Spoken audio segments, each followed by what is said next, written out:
But I thank Dr. Prager, and I thank you, and all of you who stood here on the stage as part of this wonderful event tonight. Let me also mention Jerry Wartsky, who's here, and also a dear friend who was a survivor of Auschwitz. And like so many of the people in this room that I have met over the past few years, it has been a delight getting to have the time of fellowship with you and to share a mutual passion for the protection and the security of Israel. And I was asked earlier, why would a Goyim, a Christian like me, be interested in Israel? Sometimes I feel like my passion for the goodness of Israel maybe exceeds even some of my Jewish friends. And I tell people, I said, you have to understand that it's entirely possible to be Jewish and not have a relationship to Christians, but it is impossible to be Christian and not have a complete relationship in Judaism, because it is, in fact, the foundation upon which every Christian believes and every Christian understands that Israel is God's chosen land. And we recognize that and we respect it. And understand that the nations who bless Israel will be blessed, and those who curse Israel will be cursed.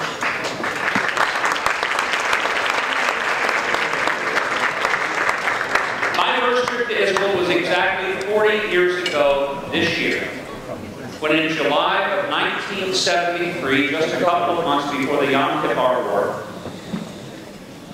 I made my first trip to Israel, and I was just a teenager. I've been going back to Israel ever since 1973 for 40 years. I've been thinking, you know, Moses only had the children of Israel in the wilderness for 40 years. I've been going back for 40 years. There's got to be some connection there. Now, I will be brief tonight for the simple reason that I still have to fly to Florida as soon as I leave here. And you also have many other wonderful people on the program that I can assure you are going to be more interesting to listen to than me. But when I visited the Gush Museum just a couple of years ago, it was a brutal reminder of what happens when politicians make decisions that don't involve their brain. Because in a way, when you ask people, no, when you demand that people abandon their homes, and when you do it because you somehow believe that you can trust radical Islamic fascists to keep their word and to make nice, if you make nice, then it shows a level of naivete that makes Chamberlain look like Churchill. Ladies and gentlemen, it is time to recognize you don't negotiate with people who do not believe that you have a right to even exist, much less live next to you.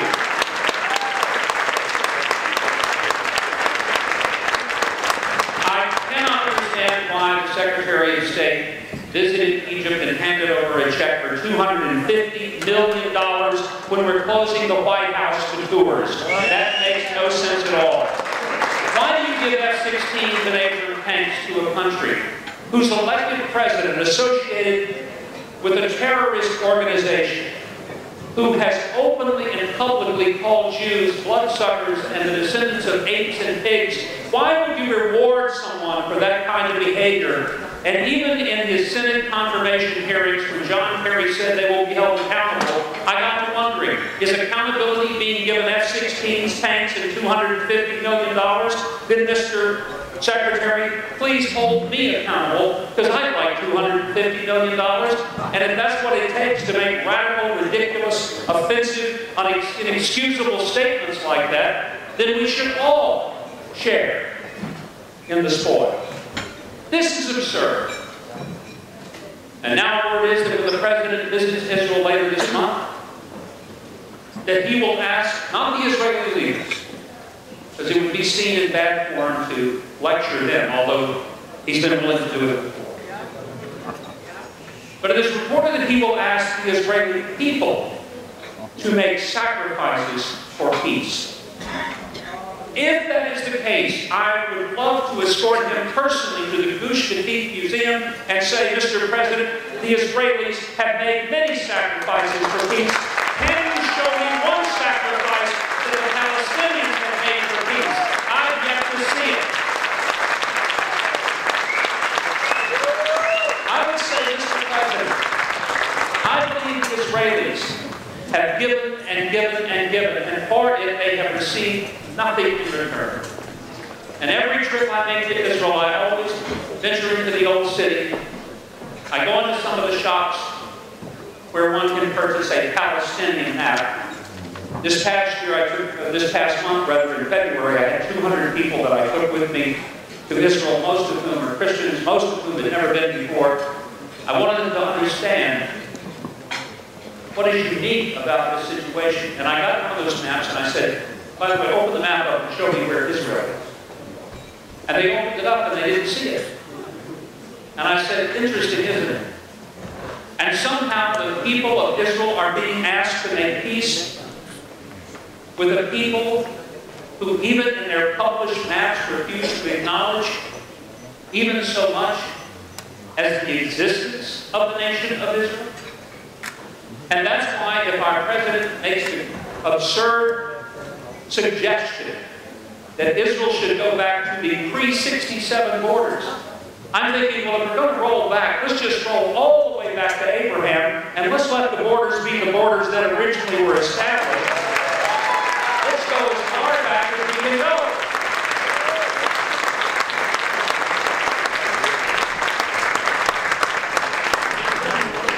The Gush Katif Museum is a stark reminder that sometimes things happen in our past that we need to commemorate, not because they're pleasant, but because they are sobering reminders of the mistakes that have been made in the past.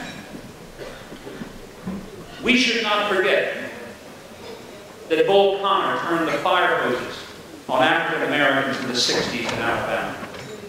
We should not forget that James Merritt was not allowed to attend the University of Mississippi.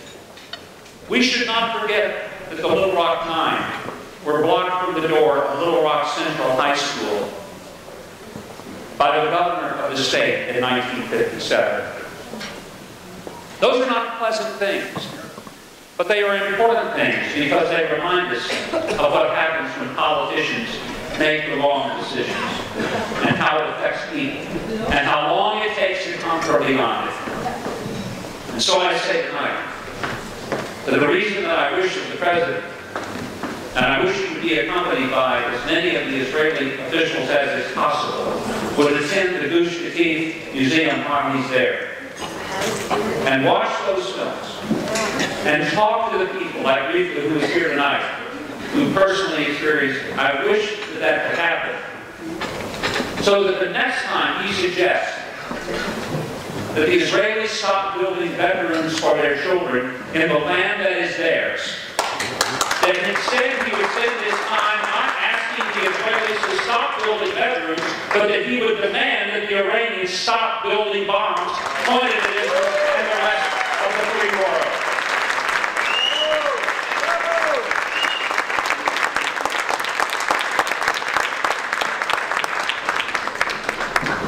Israel often gets criticized for the acts that it takes to protect its children. The construction of the security wall, which I have flown over almost in its entirety in a helicopter and personally seen that security wall. And I tell you today, as you already know, that until that security wall was erected, it was a common occurrence for people to strap bombs to their bellies and board a bus and kill innocent children and citizens. And with the construction of that fence, those acts stop immediately and permanently. Shall we be critical of those who wish to protect their babies? Shall we truly be critical of those who wish to have peace in the neighborhoods and allow their children to play in the park? or for their wives to be able to go to a cafe or a supermarket without the fear of being blown up by a terrorist. We would never tolerate in our own cities what the people of Sorow have been asked to tolerate. And I have been to Sorow, and I've seen the thousands of Katusha rockets stacked up behind the police station. I stood there with Bill Hyken and Joe Frager and Paul Brody and others who are in this room tonight. And I can tell you that it is an absolute sobering experience to understand that people have feared every day that a Katusha rocket would land on their children's bedroom, land in the park where they played, in the schools that they attended, in the synagogues where they worshiped, and we would not tolerate that. And I'll ask Americans, how many Katusha rockets fired from Toronto into Buffalo, New York, do you think it would take before Americans demanded we do something and absolutely stop it? 5,000, 4,000, 3,000, 100? No, one Katusha rocket. And we would demand that it stop. And the Israelis have been asked to let it go after thousands of them. I say no. One is enough. Thousands are too many. And it is time for the Israelis to quit apologizing to the world and to say, we have a right for a secure and safe homeland. Not just for us, but for those grandchildren and great-grandchildren and our descendants who will come after us. A place that is a safe place, a haven. And if anybody should wonder why that is so necessary, well, it was brought back to me not only by my repeated visits to Yad Vashem, but this past holiday in January, my wife and I traveled to Poland. We went to Schindler's factory, and then we went to Auschwitz and Birkenau.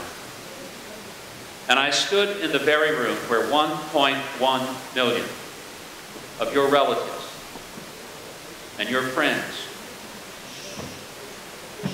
and your ancestors were marched into that very room and were murdered in cold blood. And I stood there and the chills came over me as I realized what had happened in that room. And I prayed, may the world never forget what happened. Because if we forget what did happen, it can happen yet again. And when people ask why is it important for Israel to have secure borders and safety, I would love to take them to Auschwitz, stand them in that room, and ask them, do you think for one moment that if these had been your parents and your grandparents, that you would be a bit uneasy about being told that it would be all right for people who have vowed to exterminate and kill every one of you to live as close as 9 miles in a border? I think not. And that's why I believe with all my heart that when the President goes to Israel, it is important that the American people give him a message rather than him give the Israelis a message.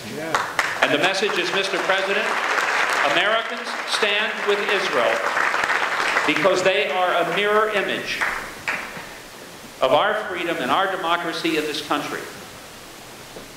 And we suggest that before you make any demands of the Israelis to give up anything, that you sit down and look the Palestinians in the face and ask them, what have they given up? And tell them, as I would love to do if I were making that trip as the chief executive, rather than to say to the Israelis, stop building in Judea and Samaria, I would suggest that you build as rapidly as you can, as much as you can, as many houses as you can, and tell the Palestinians that if they don't like that, the way they can fix it is to sit at the peace table and sign an agreement that they recognize Israel's right to exist within the borders that God gave them, and to exist with safety and security. That, my friend, will probably never happen. So I'd say pour the concrete, build the houses, and let Israel be strong. That, my friend, is the message we need to give to the world. Thank you, and God bless you.